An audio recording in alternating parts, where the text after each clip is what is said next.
You're listening to That Teacher podcast, hosted by me, Alyssa McDonald.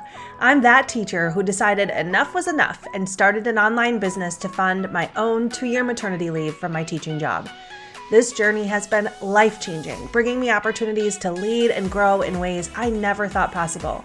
Now, I'm on a mission to help other educators, moms, and impact-focused entrepreneurs find ways to build the online business of their dreams so they can have the time freedom and financial freedom they deserve.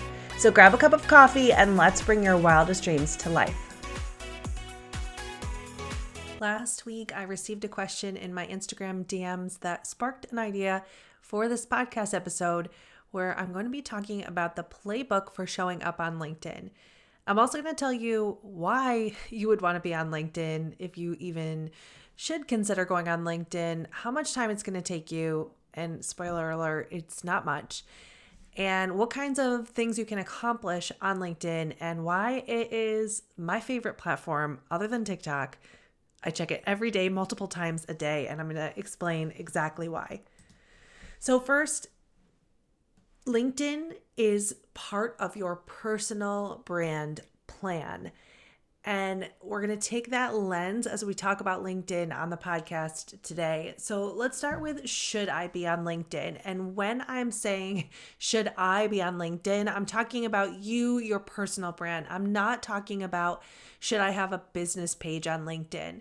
That would be a totally separate topic. And just my quick 2 cents on that is that I don't think you need one unless you are really heavily using LinkedIn on the personal side first. So we're just going to be approaching this from the personal angle. For example, my LinkedIn page is my Alyssa McDonald page. So should I, Alyssa McDonald, be on LinkedIn, or should you, insert your name, be on LinkedIn? Here are a couple of reasons you might want to be on this platform.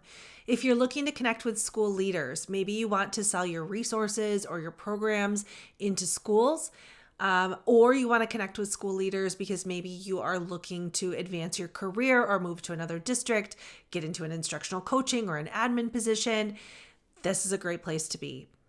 If you're looking to connect with other educators for collaboration opportunities, typically other educator business owners like you who may also be on LinkedIn, it's a great place to find partnerships. It's also a great place to connect with ed tech companies, founders, and people who work at the company and people who fund these companies all hang out on LinkedIn. So you can find lots of paid opportunities, whether that's part-time work or contract work or project-based contract work.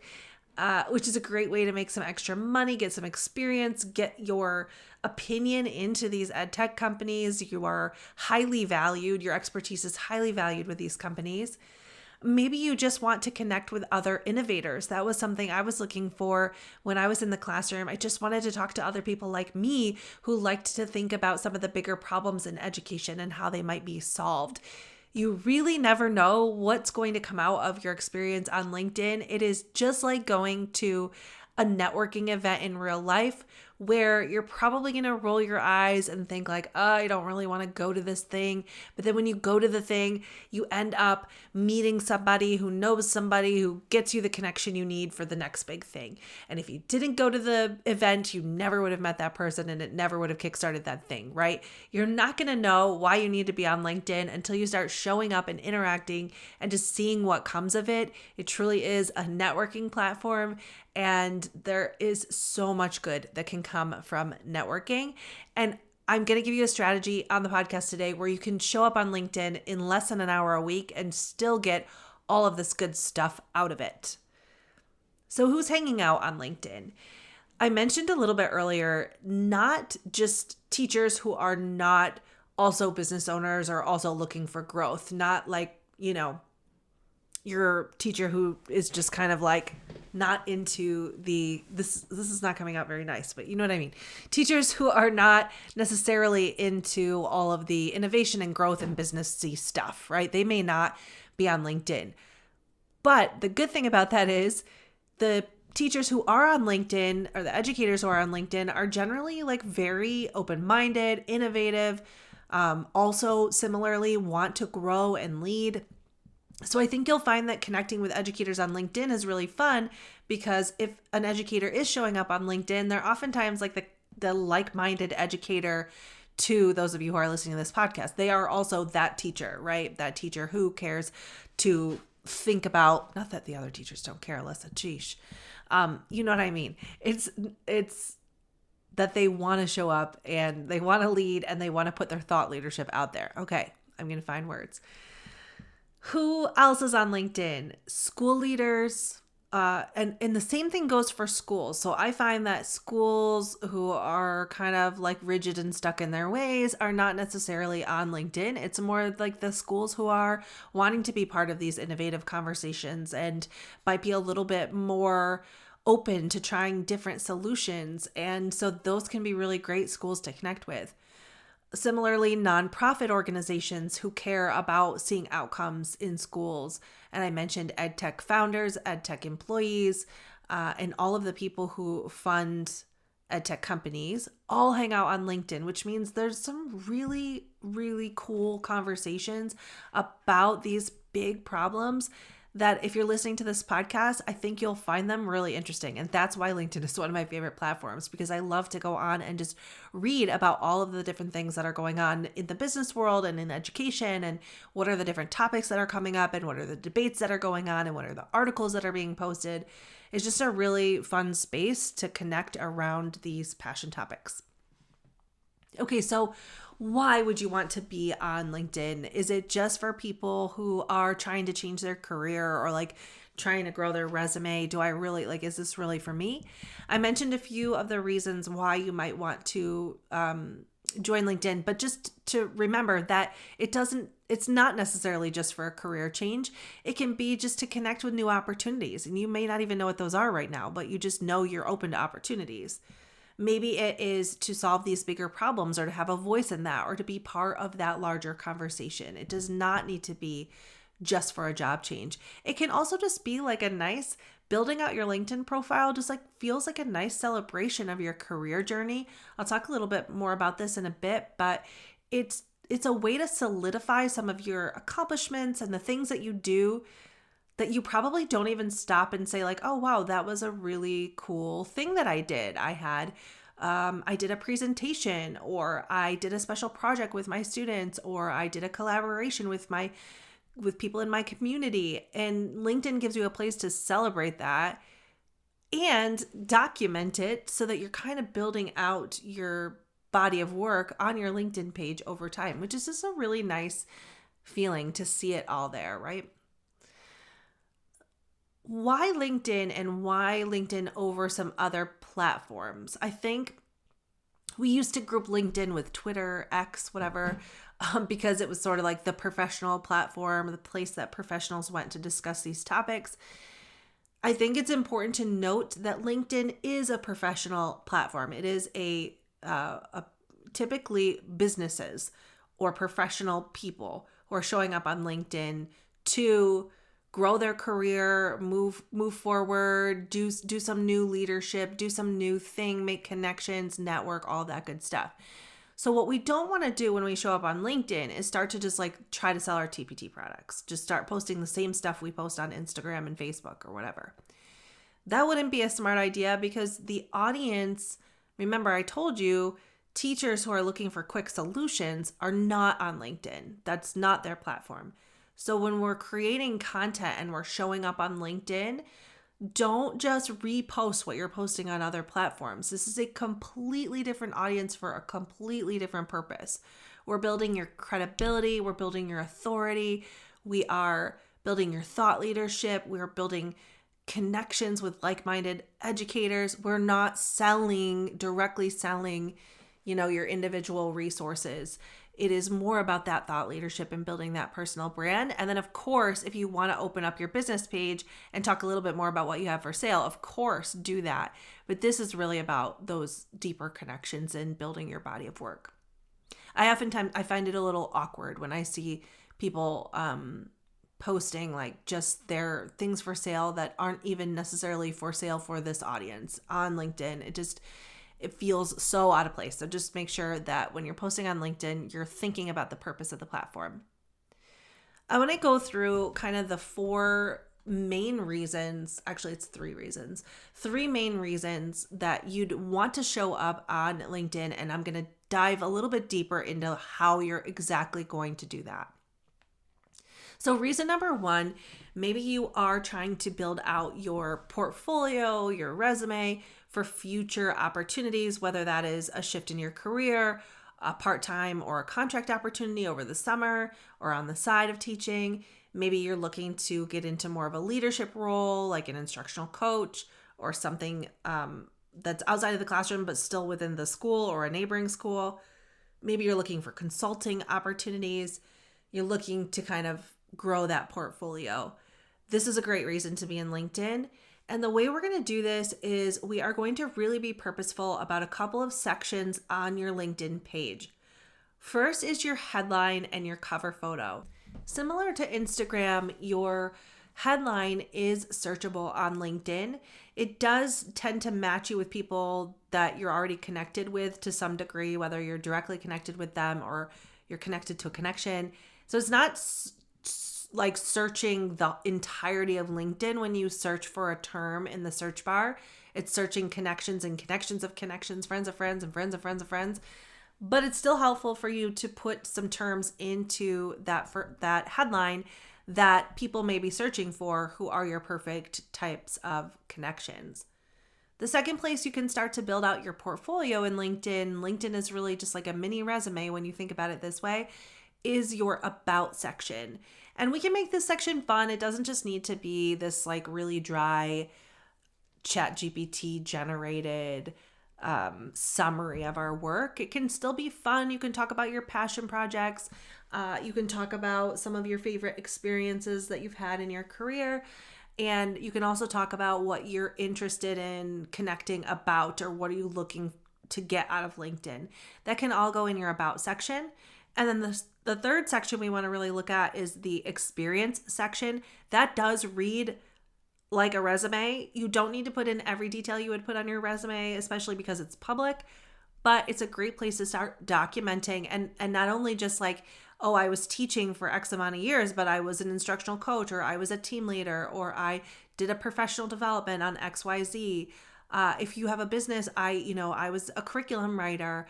I put together professional development trainings, whatever the case may be. You want to add that to your experience in LinkedIn and just sort of watch that grow over time. One thing to note is that you'll want to think about, okay, well, what am I using my LinkedIn to do? If I'm trying to shift my career, let's say, and I want to go work for an ed tech company and I want to work in HR, then I need to actually look at my LinkedIn profile with that lens. How can I start to shift my experiences in my about section so that it sounds like I know what I'm doing when it comes to people and setting up systems and that.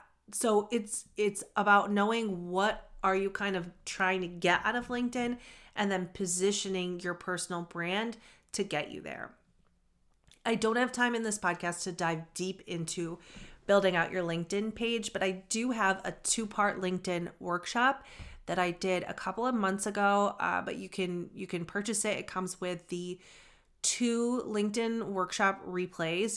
You have lifetime access to them. You can play them over and over. They help you write your profile and go deep into how to create your about section and gives templates and different things. You can also use ChatGPT with the templates to make it sound really good and not like it was just put out by ChatGPT. And all of the tools and resources and templates that you need come with this workshop purchase. So I will link that here if you're looking to build out your LinkedIn page. And it also does walk you through the first, 5 posts or so that you put on LinkedIn, what those should be about. And it gives you some prompts and things to help you write those first couple of posts. And I'm going to talk more about why only 5 posts, under reason number 2. Reason number 2 that you might show up on LinkedIn is a platform for your thought leadership. Maybe you want to increase your reach, get your thoughts out there to school leaders and to different types of educators. The way to do this is to post. And I think what the best way to post when you're starting out is to highlight articles that you find interesting. And the reason I love this for a beginner on LinkedIn is that when you first show up on LinkedIn, imposter syndrome can really creep in. because it's a professional network, it feels like everything you put out kind of needs to have this professional, polished finish to it. And to some degree, you do want to treat it that way. Everything you post on LinkedIn and every interaction you take on LinkedIn should be intentional, because I was just going to say this later, but I'll bring it up now. Every time you like a post or comment on a post, that also shows up in the feed of everyone you're connected with. And so all of the people that are connected with you can see all of the activity that you're doing on LinkedIn. This feels a little terrifying because you're like, oh my gosh, if I like something, everyone's going to see that I like it. But it's also really cool because you get to see what the people you're connected with, what they're interested in, what they're commenting on, and what conversations they're hopping in on. So highlighting articles you find interesting is a really great way to start putting your thought leadership out there without having to commit to writing an entire post from start to finish that's entirely like your own editorial, right? What I like to do is find an article I like and then just highlight a quote or two from the article. And I will post the article and then just retype the quote in the context of that post. And I don't even have to add my own thoughts for it to be thought leadership. Sometimes I will add my own words to the quote, to the link to the article, but it's a great way to start out. Another thing you can do to boost your thought leadership is to weigh in on topics you're passionate about.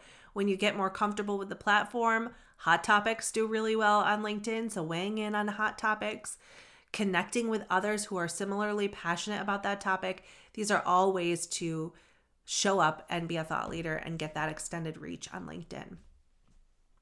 And then reason number 3 to be on LinkedIn is to celebrate your work, to build that credibility and authority. The way we're going to do that is we are going to post anytime we go to a conference. We're going to post and we're going to tag the people that we met at the conference, or maybe even before you go to the conference, you can write something on LinkedIn like, hey, if you're attending this conference this week, let's meet up. This way you're getting the most out of that conference and you're bringing all the networking that you were going to do at that conference, you're bringing it into your LinkedIn world as well. I would also suggest like getting a QR code to your LinkedIn when you're at the conference and connecting with everybody that you meet in person to really expand those connections. But it also builds credibility because people can see that you've attended this conference, which is really great. Collaborations. You can post collaborations on LinkedIn like, oh, I'm excited to collaborate on this virtual summit with, and then always tag the people you're collaborating with, even if it's a whole bunch of people, because remember, everything on LinkedIn gets pushed out to that person's network. So if you tag Sarah's entire network now is going to see your post. So this reach can really help you on this platform very quickly get to the right people because your posts are going out to common connections. So anytime you can, tag people from your collaborations. If you did a professional development or presentation, you could say, yesterday I had the opportunity to present, and then talk about what you presented. Anytime you can add a photo that is like a real photo from the presentation, nothing too polished. Actually, people like to see kind of the real life photos. Add that in. If you get an award, anything like that, make sure you post that on LinkedIn. If you are in an article, you were quoted in an article, you could say something like, thank you for allowing me to weigh in on this. Tag the newspaper or the magazine or blog post or whatever that quoted you, and tag the person. And now you've got some posts for LinkedIn that are celebrating your wins and building your credibility and authority. These are really easy ways to post. And you'll notice that there was no time did I say you need to post 3 times a week on LinkedIn. That's not how we're going to approach this. We are actually not going to post on LinkedIn unless we have something that we have very intentionally thought out that we want to put out there as our thought leadership. And I would much rather you had fewer posts that you really thought through, or articles that you shared that you really like, or sharing when you have a big win rather than sharing 3 times a week. That's not the approach here. And just one more piece to say here is that, remember, as teachers, I think that sometimes we look at the things that we do from day to day as just like normal parts of our job. So we actually are kind of hesitant to celebrate our wins because we're a little bit humble, or like we literally don't even notice that there was anything to celebrate. So I do want to push you, and I think LinkedIn like reminds you to do this. I want to push you to celebrate your wins publicly. You get to do that. You deserve to do that, right? This is a public pat on the back for the purpose of growing in your career. So it's a little uncomfortable. The first time you say like, "Oh, I'm so proud that I won X award," you're going to feel awkward about posting it. But that's what LinkedIn is for, and that's what literally everybody does. And you better bet that the CEO of this big company is going to pat himself on the back when he has an award, when he gets an award, and he is not going to think twice about it. So I don't want you to think twice about it either. Celebrate your wins. The other piece that we tend to get stuck on is that we see shifts and changes in our career journey as bad. So if you heard me talk about this before, you know I kind of get on my soapbox about this, but I left teaching, and it can be looked at as, and it has been referred to as, I quit teaching. Alyssa quit teaching. She left teaching. And to me, I never left education. I am impacting education in a different way. So I didn't quit teaching. I left the classroom to impact education in a different way. The classroom was a milestone in my career journey. The next milestone in my career journey was my business. The next milestone in that career journey, right, was having a podcast. And then the next milestone was working for EdTech. Like, these are all shifts and changes that differ from the, like, air quotes, normal path of an educator. That is not bad. It's a journey over time. And by documenting it, I feel like we are taking back the power and being able to lay out the narrative of our journey and be proud of that. And so that's what I love about LinkedIn too. It's like, okay, we strayed from the path a bit, but we get to rewrite the narrative about how that fits into our story. And we get to do that on LinkedIn by building out our profile. Okay, so that was my little 2 cents. Just a quick story about that, because I do have a workshop coming up. I decided to hold this workshop because this topic keeps coming up again and again, where it's like teachers are wanting to lead and grow, but it doesn't necessarily mean they want to change careers. Maybe they want to have a business, maybe they want to have a podcast, maybe they want to write a book. Maybe they want to be a guest on a podcast. Maybe they want to do a virtual summit. There are so many ways to lead in education, and they can take the traditional path or the non-traditional path. But I think that the common feeling we all get, whether we're business owners or we haven't started a business yet, or we don't want to start a business, we want to do something else, or we've been doing a business, we want to do something else. We just have this feeling of being stuck and needing clarity, and just not being sure what's next. And then we get like stuck in the stuckness. So I remember this time when I was in like probably the 10th year of my teaching, and I was just kind of sitting in the back of my classroom and looking around the classroom thinking like, wow, like I feel like I can make a bigger impact than what I'm doing here. I feel like I've maxed out the impact I can make right here in these 4 walls. Like, I feel like I've really done what I can do here. What's next though? And that's where I started to feel weird and different. And like, I wasn't like, anybody else that I knew at the time, because I was wanting more. But what was that more? What did that mean?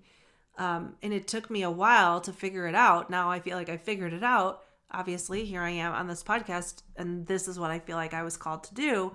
But at that moment, I just felt stuck. So anyway, all that to say, I decided to host a workshop called the Unstuck Teacher Workshop. I'm going to be doing that on May 5th at 7:30. I'll put the registration link in the show notes. It's going to be totally free. The idea is to just help you get some clarity, to help you move through whatever it is you need to move through. Whether you're feeling stuck in business, you're feeling stuck in teaching, it's all part of your professional journey. And I want you to show up to this workshop and just give yourself the hour and a half of space to think it through. So we're going to have a journal. We're going to work through journaling prompts, and we're just going to get you unstuck. And part of being stuck is what I was just talking about there, not being able to acknowledge that you are on a journey and things do shift and change, and that's actually a really good thing. And you have so many experiences and skills to share. So anyway, that fits hand in hand with why I think you should show off your stuff on LinkedIn. All right. Oh, I lost my train of thought here on my notes. Okay. Oh, the other thing I wanted to mention here that has been working lately, I have been working to match educators with ed tech companies. Now, the interesting thing about my worlds colliding, because I've spent the past 2 years working in ed tech, I now understand how important it is for founders of ed tech companies to chat with teachers. Surprisingly, many of these founders are not teachers. And maybe they are, maybe they have a background in education, but it might have even been a while since they've been in a classroom. And either way, they need like boots on the ground feedback, right? So I've been matching ed tech companies with educators to do this like advisory program. And it worked out so great. We made a whole bunch of matches, and the educators who worked with these ed tech companies, they were able to provide them feedback on their product. The founders of the ed tech companies were like, oh my gosh, this is awesome. Thank you so much. And they really valued the time of those educators and wanted to work with them further after this matching session. And that all happened through connections that came on LinkedIn. So just to say, like, you never know what kind of opportunities could come your way just by putting yourself out there. All right, so what are we going to do? What's the playbook here? What are we going to do? Well, first, you're going to go build your LinkedIn profile. Take a couple hours and do that. It's going to take you a couple hours. You're going to overthink it. You're going to look at 1,000 other LinkedIn profiles. Hopefully you're going to go buy that LinkedIn workshop and I'll walk you through it. But spend some time building that out and then batching out a few anchor posts. This could be like one post for each content pillar that you talk about, where this is like more of an in-depth post with your opinion on something. It could also be that you batch out just a few article shares if that's where you're comfortable for right now, but just to get a few posts on your page as more of a landing page thing. That way you've got like a solid profile to work off of. Second thing you're going to do is make your connections and read a bunch on LinkedIn. Don't worry about posting after your initial batch of posts. You don't have to focus on posting at all, actually. You can post once you're more used to the platform and you feel ready to build your personal brand, but I would rather you waited and got really intentional. Let's instead focus on connections. So what's a connection and what's a follow on LinkedIn? This was a question I got a lot in the workshop. A connection is supposed to be a connection you made in real life. It's not supposed to be like, I've never met this person. I don't know who this person is, but I'm connected with them on LinkedIn. It's supposed to be that you've met them either in real life or virtually, like you've actually had a conversation with them. Or maybe you're connecting because there's a specific reason that you're going to meet soon. So sometimes I'll schedule a meeting on someone's calendar, but we've never met yet, but we're going to meet next week. Then I'll connect with them on LinkedIn first and say, hey, looking forward to meeting you next week. And it's fine to connect with people you haven't met in real life, but if you start to get a bunch of connection requests from people that you don't know, you've never met them even on a Zoom call, you don't accept those connection requests, because what happens is people will start to reach out and say, hey, you're connected with Sally from this school. Can you like get me an interview with that school through Sally? And you're like, actually, I have no idea who Sally is. I just hit accept on her connection request.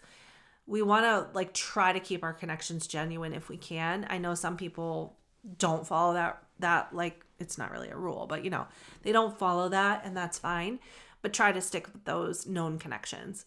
And then if you want to follow somebody because you want to read what they post, you're interested in what they have to say, but you don't feel like you are connected, you can just hit the follow button and then you'll be able to read their post, but you're not listed as a mutual connection.